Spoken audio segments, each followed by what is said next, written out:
गुमनाम चैनल के तमाम देखने और सुनने वालों को अस्सलाम वालेकुम। स्ट्रेचर पर मैयत पड़ी है और फर्श पर दस्तरखान बिछा हुआ है। ये दुनिया है, यूँ नहीं चलती रहेगी। यहाँ कोई आपका इंतज़ार नहीं करेगा, तेरी तदफीन का भी नहीं। तेरे जाने पर कोई काना नहीं छोड़ेगा, तेरे न होने पर कोई जीना तर्क नहीं करेगा। लिहाजा अपने यहाँ अपने वहाँ के लिए अमल कीजिए। आपको क्या लगता है आपके मरने के बाद आपके रिश्तेदार, आपके दोस्त, आपकी औलाद, आपके बहन भाई कुरान पढ़ पढ़ के आपको बख्शवा लेंगे? ये औलादें आपके लिए कुरान पढ़ेगी जो आज आपके कहने पर नमाज पढ़ने नहीं उठते। ये रिश्तेदार आपके लिए दुआ करेगी जिनसे आपकी लड़ाइयाँ ही ख़त्म नहीं होती।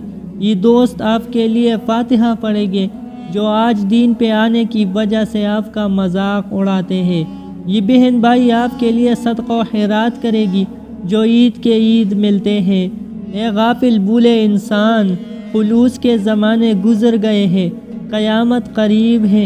ये अफरा तफरी का दौर है, यहाँ लोग जिंदों को भूले बैठे हैं। मरने के बाद तुझे कौन याद रखेगा?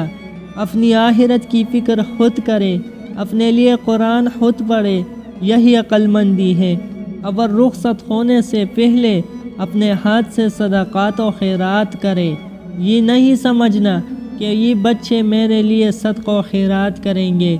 ये तुम्हारी भूल है ए इंसान, मरने से पहले अपनी तैयारी खुद करे। अल्लाह ताला हम सब पर आने वाली जो सख्तियाँ हैं वो आसान फरमा दे।